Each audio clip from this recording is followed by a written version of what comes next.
Welcome back to Immortal Empires. Today, we're going to kill some dwarfs, or at least try to. Playing some more Kroq-Gar here. And speaking of which, I believe he's just here. And we do have 2 stacks of dwarfs here. Now, I don't think we can reach them this turn, which is a little bit annoying. What armies do we have here? We also have a stack of feral cold ones. And we have Tepchik. This is the new Tepchik. There we go, I remember. I need a little bit of a refresher every now and then. Now, the dwarfs here. Do we have any units we should be worried about? 3 organ guns is a little bit troubling. However, with a stack of feral cold ones, we should be able to swarm them. They do have some thunderers.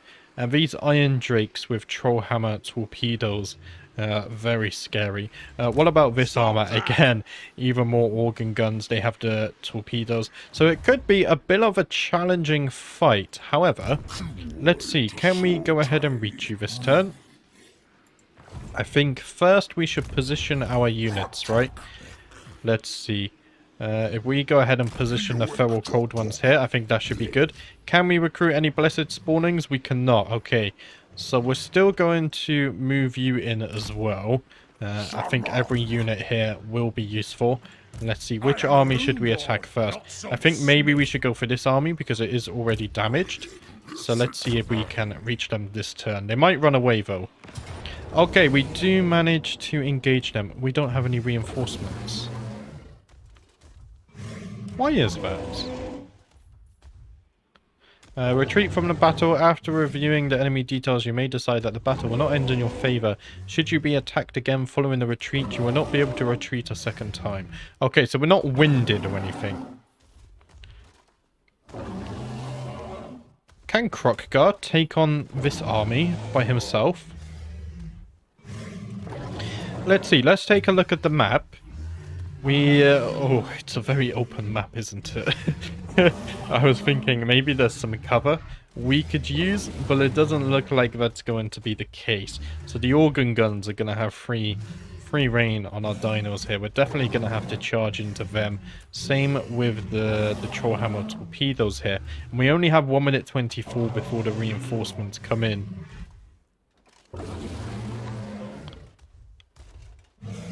We're going to have to try it though, aren't we?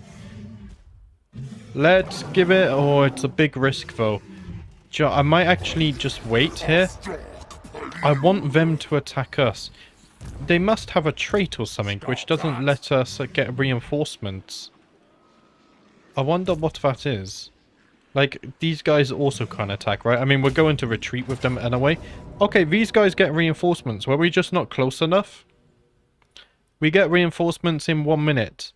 Now, this would be a close defeat. However, if we can tie them down with our bad units, because let's be real, this feral cold one army was just to have a bit of fun with anyway. So if we can tie them down, it doesn't matter if we lose any of these units, because we do want to replace this army. If we can tie them down and weaken them, I think that should be okay. Let's go ahead and fight this one. We're going to start the episode off here with a nice little battle. Here we go then. We're finally getting to see our feral cold ones charge into battle. As we go over the sand dune here, you can see the hordes of dwarfs lying in wait. As you see our feral cold ones there jumping into battle. The other dwarf there does have his unique mount, so he's going to be quite strong. And in the background you can see we have plenty of iron drakes and organ gun units, which we really need to deal with. But the feral cold ones are doing a good job so far, jumping in and getting the job done. You can see we already have some on the flanks as well to come around the back and hopefully just take away some of that leadership of the dwarfs. Although if there's one thing the dwarfs are known for, it is their strong leaderships. So we'll have to see how that goes out or plays out. And in the distance you can see the enemy reinforcing army as well as ours now joining the battlefield. So hopefully they can come just in time to help us carry this battle. We'll have to see if we can actually turn this one around. I think the battle prediction gave us a loss there. So we'll have to see how we can deal with this. The miners here not taking a lot of damage. However, this unit here, they're taking quite a fair amount of damage. And they have gone feral as well. Rampaging there. So that's not so good. And yeah, the leadership there, they're deciding to retreat from battle. But now we've been playing Skaven, we're kind of used to this. So we'll have to just keep charging them back in when they rally. And there you go, they do in fact decide to rally. Now the enemy units essentially already joining the battle here. A bit of a sound bug there. Our army is still very much off in the distance. For some reason, I had a bit of issue this battle. The AI was doing really weird stuff. I don't know what it is with the most recent patch, but even in my offline saves that I've been playing, I've noticed a lot of weird stuff with the pathing lately.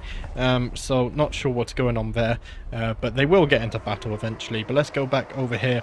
We have plenty of action going on with our feral cold ones. Let's go ahead and get a nice close-up here. See if we can see them chomping down on some dwarfs. Not sure if they taste so good. they're definitely attacking from that angle, as we see some dwarfs learning to fly there. But for a lot of little mini dinosaurs, they're not doing too bad, to be honest. They were very cheap, and they're tying down the army and just doing enough damage so that when our main force arrives, they will be able to clean up and really get rid of them. Speaking of which, has our main army engaged the enemy? There we go.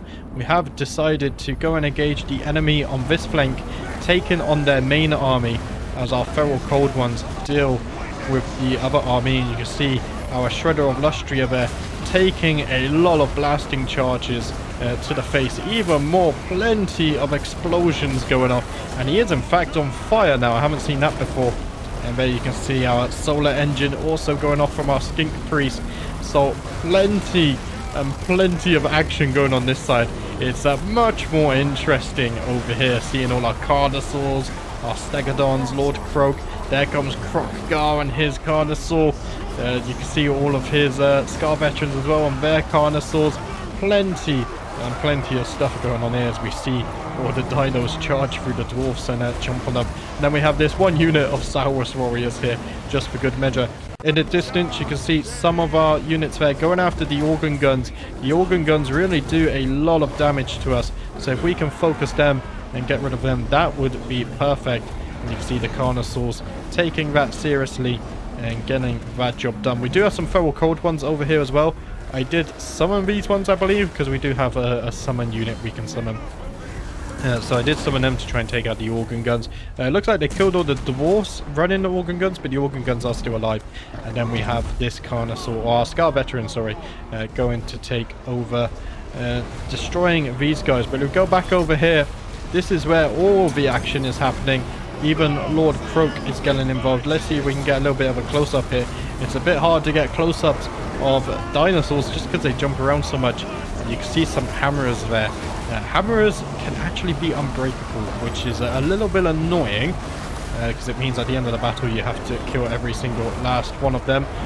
You see Lord Kroq there getting in melee. I think he's trying to retreat, taking a bit too much damage, more than we would like him to take.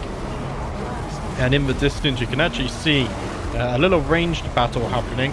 I think they're actually targeting our skink priest, so I have to be careful with him. Plenty of chomping going on here. I think this side of the battle is very much won, in fact. So we have beaten their main force. The enemy lord is almost dead. If we go over to their starting army, though, their starting army, they're still fighting our feral cold ones. We keep cycling them back in. You can see a few of them have frozen there, just because it was hard to keep track of them running away and then rallying, running away and then rallying. But they are doing enough damage to these guys so that when our main force or army comes over, it should be a very easy win. Lord Kroq throwing down a ward save there as he tries to retreat from battle. I think he's actually going over here to help the feral cold ones. So I have to see what he can do. You can see we're chasing down this artillery unit, still those organ gun units. We have a Stegodon over here going on rampage and taking blasting charges to the behind. Probably didn't feel too good. And you can see our skink priest here very, very, very low on health. So this Thunderer unit just wouldn't leave them alone. In fact, he's still taking fire. You can see we have some bombs going off here. Our skink priest really not looking like he's in a good position, especially now that the enemy decide to rally and target him, and our skink priest does go down. That was not a nice animation there, seeing such a magnificent beast fall like that is surely not good, although the balance of power is still very much in our favor. As you can see now, Kroq-Gar leading the charge to go ahead and deal with this, facing some Slayers. So not the most optimal matchup there, because the Slayers do have anti-large, I believe. Yeah, they do. There we go. But Kroq-Gar should be able to chomp down on them. I think we're trying to kill the enemy lord, actually. If we could kill the enemy lord, that should help us progress our victory here. If we take an overlook of the battlefield here, I think the victory very much is ours. You can see still plenty of full green health bars, but not that many red bars. In fact, the only full health unit they have is this gyrocopter unit, because we don't really have anything that can target it, and this hammerer unit, which has unbreakable. So that's a little bit tedious there. We click on this, that is spell resistant. One of their hammerers had unbreakable at one point, and it was very annoying to fight. You can see Lord Kroq getting off some magic, leaving a crater of dead bodies there. We still have these feral cold ones as well, helping tie down the enemy, so Lord Kroq can get off his magic. You can actually see him over there on the top of the hill. But as we zoom out, I believe pretty much the entire enemy is now in retreat, and we did just kill the enemy lord as well. The only unit that isn't retreating is one hammery unit. Where are they? These guys are retreating. There was another one that just wasn't breaking. These guys aren't breaking. That's a Slayer unit though. I'm not quite sure where they are. Ah, there we go. This hammery unit here had unbreakable, so we had to actually stay and fight. So we go ahead and fast forward this. You can actually see us charging everyone in, trying to make them kill him. and it took a while. I mean, this is, I don't know how fast this is. I mean, this must be a 3 or 4 times speed here, and we're really struggling to kill him, but eventually we do manage to get the kills. We chased him off. Here I tell everyone to move out, just because I think our units are hitting one another rather than actually hitting the hammerer. And then I send in a couple more guys, and they do eventually manage to kill him. There we go, they killed the hammerer unit, and that's a close victory for our first battle of the episode here. There we go. So we were able to turn that battle around, in fact. That little hammerer unit at the end being very stubborn, though, and wasn't wanting to break and leave the battle. But I did better than I thought I would. Of course, this first army took a lot of damage. So did Lord Kroq, in fact, at one point. But we did manage to get the victory and wipe out the first few armies of the dwarfs here. There we go. So we have a Banner of Eternal Flame. So that gives us flaming attacks and plus 8% base weapon damage. So if we go against any undead units, that would be nice. And at 9,900 experience, that's huge. As well as 10,000 gold. So that's something. I did notice, however, we did actually lose our skink priest from Kroq-Gar's army, which really, it's not the end of the world. It is a shame. I think he is immortal anyway. So we will get him back in a few turns. But we do have Lord Kroq, so when this skink priest returns, we'll go ahead and give him to one of our other armies, I believe. But let's go ahead and get the replenishment, because we have plenty of battles to fight against the dwarfs yet. So we will go ahead and take that. And I think the armies have survived somehow with just 1 or 2 units, but we did manage to kill plenty, so that's fine. And there we go, Ratok has been wounded. I'm not quite sure how many turns that will last for, but we'll have to see. Now, Kroq-Gar did gain some level ups, so that's nice to see, or just a 1 here. What should we go ahead and get with him? I think we have everything we want for him. We could get another level of mental, actually, so let's go ahead and do that. And then one of our Scar veterans also got his level up. Let's see. He can get mental as well, so we're going to go ahead and do that. In fact, he got 2 level ups. He has absolutely everything. We have wound. Let's go ahead and get specialist. There we go. I think he might be able to get everything. We'll have to see. Lord Kroq also got 2 level ups. Now, what do we want for Lord Kroq? I would like it if Lord Kroq was a bit tankier. However, I think we should also go ahead and level these spells, because they are very strong. Well, what's this? Winds of Magic power reserve change plus 20% when increasing. Let's go ahead and get that because we have more Winds of Magic. And then let's go ahead and get Deliverance of Itza too. That should be very strong. And then all of these Scar Veterans will go in to end up leveling the same. So what do we want them? Probably another point in Wound Maker. And then if we go to the left, let's go ahead and give them some more weapon strength as well. And we're actually going to do that for all of these here. There we go. This army of Scar Veterans should be completely unbeatable at some point. I think they're already quite strong anyway, especially when they're on their Carnosaur mounts. Now let's see. This one's slightly fresher. Let's go ahead and give you some melee defense, and we'll also give you some hit points. There we go. 4 level ups for him. That's not too shabby at all. And I think that's all the level ups we can do this turn. And we also have this guy. Let's see, you have melee defense, you have hit points. Now let's go ahead and give you weapon strength. Beautiful stuff. Now, how many units are left in these armies? Not too many at all. You guys had Iron Drakes. I'll be honest, there was so much happening in the battle, I did not even notice you had those. Let's see, this army is actually looking much better than I thought it would. Tepchik can't actually catch any of them. Now, they only have... I say only. Okay, 1 4-stack here. And then Thoric's army up here, which is also a 4-stack. But we are slowly beating them down. Hopefully Khalida can come and beat them up a little bit as well. Now let's go over to our other lords. We have Uaxti. I believe he was sailing from the west. In fact, here he is. Now where do we want to take him?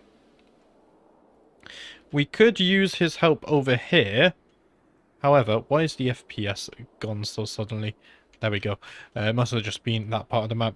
However, I think we might need help here with the Tomb Kings because they are giving us quite the assembly here. I'm not sure the word I'm trying to find there, but they are massing quite a force. There we go. So we're going to bring him round through the mountains. He can link up with Pryjo, and hopefully they can start beating back some of the Tomb King armies here. Speaking of Pryjo, we do have Pryjo here. We should probably go and fight this army before they take this settlement. Let's see, we have just a bunch of Saurush units and some Stegodons. I'm not sure, are you on a Carnosaur? You are on a Carnosaur, so I think we can very much easily beat this army here. So let's go ahead and fight this Tomb King army that has wandered out by itself. In fact, that's a decisive victory. So let's go ahead and auto-resolve that because it is low casualties. There's no point wasting our time fighting that one. There we go. And I will take the replenishment just in case they send 1 or 2 of their other armies. And we have completed a mission. So we now have Blessed Pterodon Riders if we choose to recruit them. Let's go ahead and put Pryjo in here. And he does have a level up, 2 level ups in fact. So let's go ahead and give him some leadership. And I think we're going to go ahead and give him some speed as well. So he can get into the enemy much faster and deal with them. Now we have this guy. You're recruiting Saurush units. Were we not also recruiting dinos here? Ah yes, this is this army. Okay. Let's see. You're going to continue recruiting Saurush units for the time being. Let's see. Let's go ahead and get some more Saurush warriors, and then we'll get some more spears as well. Now up here, Ratok has all of this. I believe we were going to give you all of these units. And then we were going to disband you. You do have a unique... Yeah, let's go ahead and get rid of you. We want to use these guys. The Old Bloods. Just because of the theming potential there. Once we recruit these 3 Stegodons, they're going to take 2 turns. Let's see, we already have some Bastillodons with Revivification Crystals. Is there anything cool we can recruit here? I don't think we have any solar engines yet, right? Where do we get the... Oh, no, don't do that. I was trying to click on this. There we go. Oh, did I just undo this? Okay, that's annoying.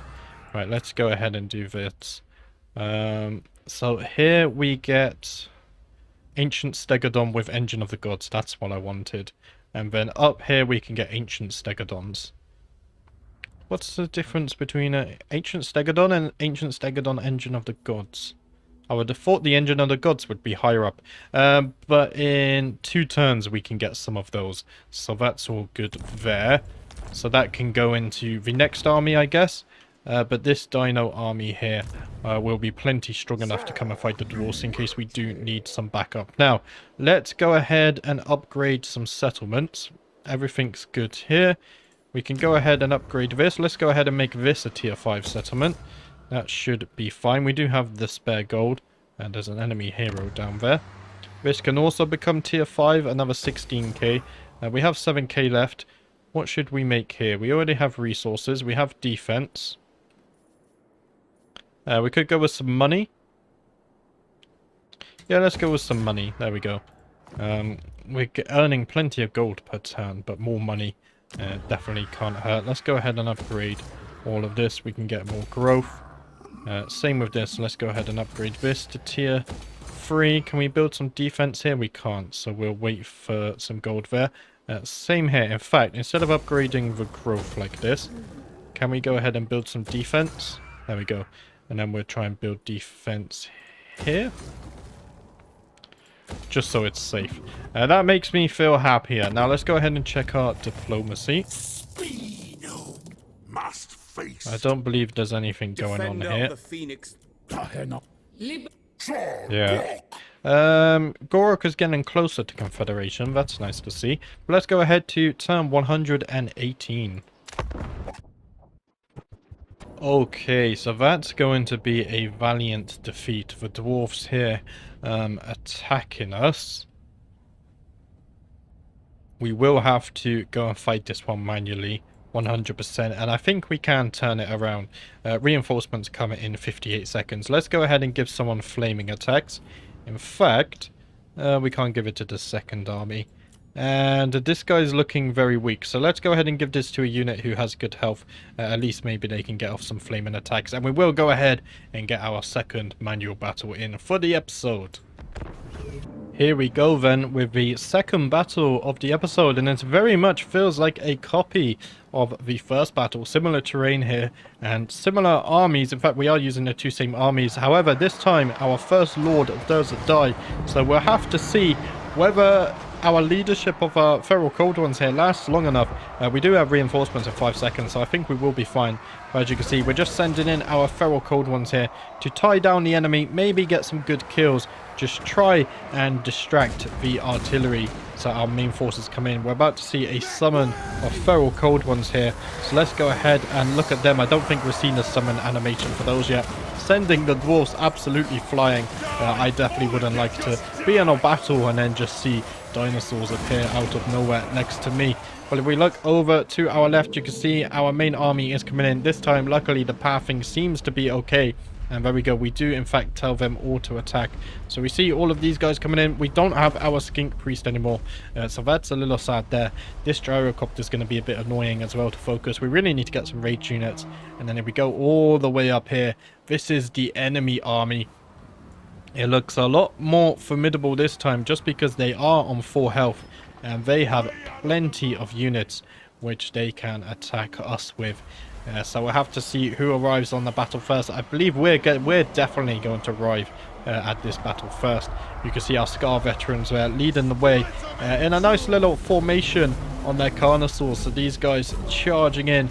Behind them we have some regular Carnosaurs as well. And you can see one of our Regiment of Renown units is actually trying to shoot gyrocopters.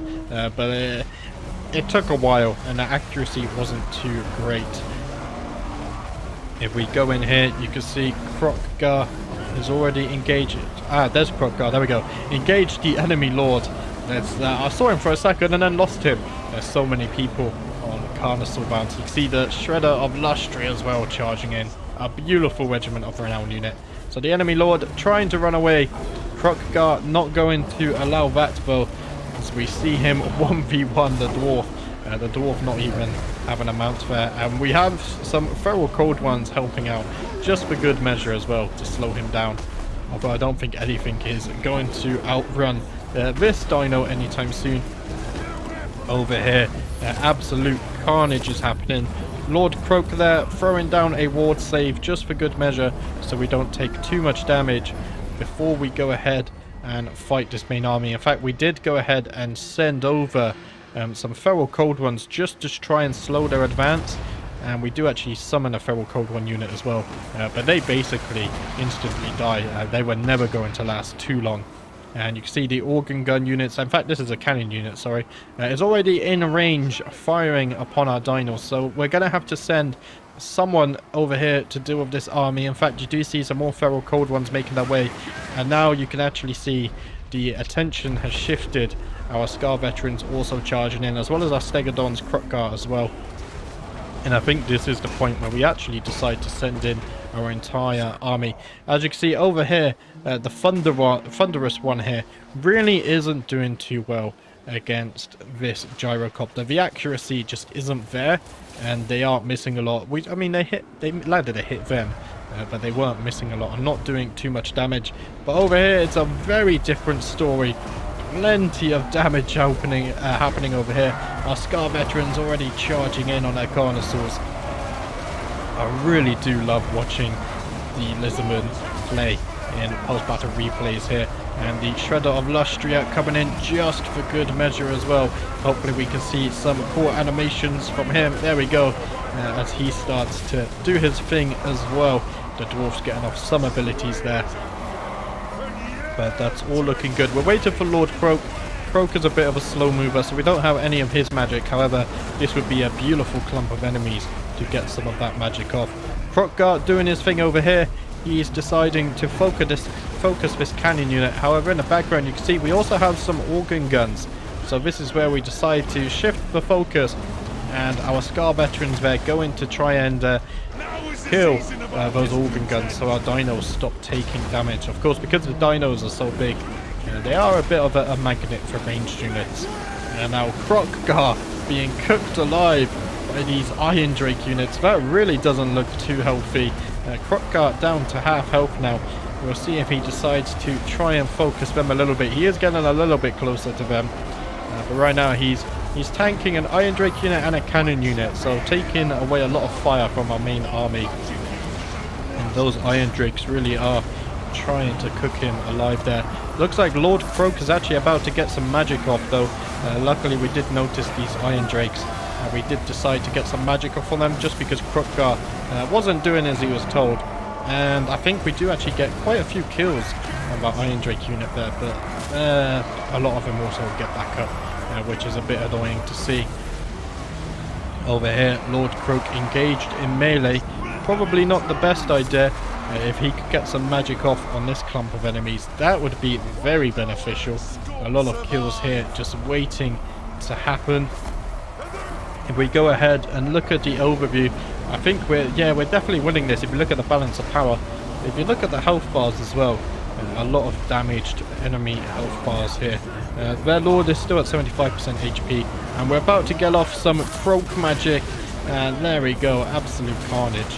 Beautiful, beautiful stuff here. And speaking of beautiful stuff, look at the background, the pyramid with the sunset there.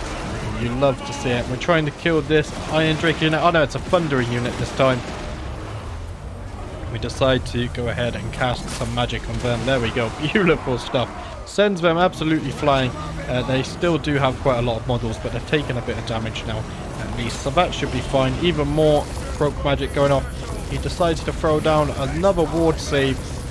Lord Kroq is honestly such an awesome spellcaster, especially once you start leveling up those spells.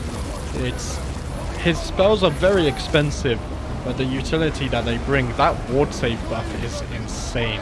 It definitely helps keep your army alive. And then as well as the damage dealing magic. Now the gyrocopter is wavering, and he does decide to retreat. And there we go, he has retreated from battle. And I think that is the victory. Out of nowhere, we just crushed the morale of the dwarfs there. And now we tell everyone to go and attack the enemy lord. And much again, let's go ahead and speed this up. The UI is not letting me click here for some reason. There we go, let's go ahead and speed this up. See if we can get a kill on the enemy lord as he makes a run for the exit of the battlefield. I don't think he's going to get it. There we go. We do actually get the kill. And a close victory there for our second battle of the episode.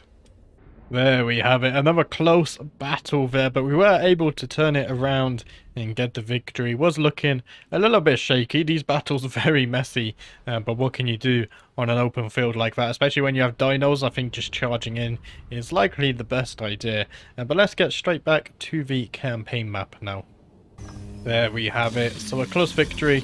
And let's see. I think we should get the replenishment again. We didn't lose anyone in Kroq-Gar's army.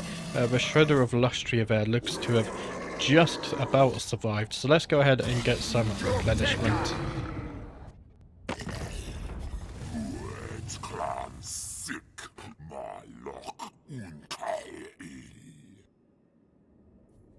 Orion would like a non-aggression pact for 900 gold. Honestly, you're quite far away from us, so I think I will actually go ahead and take that one. In fact, 900 gold. We don't really care about 900 gold, though. In fact, let's decline, because we don't know what the future will have in plan for us there.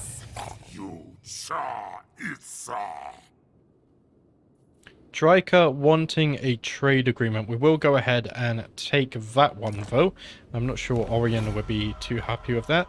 I don't believe Striker and Orion get along. I forget the exact lore behind that. I will have to recap. And duty calls. We did lose our commander of this army. Now, we have so many slam mages that we have recruited over the turns. However, I think we are in keeping with the theming. We're going to go ahead and recruit a Saros Oldblood. There we go. This guy has strong armor, melee attack, and weapon strength. Very nice. Let's go ahead and recruit him to replace that army. And Rapturous Excess have been obliterated. So it looks like Oxyotl has been having fun in the south there. Takwa, they do plan to attack the enemy settlement, which is good. Great incantation of Kassar performed. And Kroq-Gar does gain a new trait. Leadership +5 when fighting against dwarfs. So that would be useful. And we did end up losing someone. And we do gain a new Razor standard. Armor piercing weapon damage +8 for the assigned unit. Quite strong. And we also got a Carnosaur mount. That's a lot of pop-ups. But the Bray herds are coming. Out of the forest they emerge, the horned beasts that stand upright in a vile parody of man. They are the cloven ones, the children of chaos, and they have come for us to tear down our civilization. The war herds are migrating and destroying anything in their path. Defend yourselves from the beastmen's wrath. So we will have to deal with that one as well, but sadly that's all I have time for today. We're going to have to deal with them in the next episode. And if we zoom in here, we have plenty of dwarfs left to fight. We have what's left of this army. That should be... It's actually really annoying. We don't have anything to focus gyrocopters. We should get some range in it. Basically, 1 full stack there. So we got about almost 2 stacks there. We've got Forex armies still to go, and I don't think they have any armies up here. So we are slowly beating them back, but we are taking plenty of damage ourselves. Although Kroq-Gar's army is still looking in tip-top shape, other than the Shredder of Lustria. So we will be able to go and do that. But that's it for today. I will be back on Sunday with another Kroq-Gar episode. So thank you for watching, and I will see you then.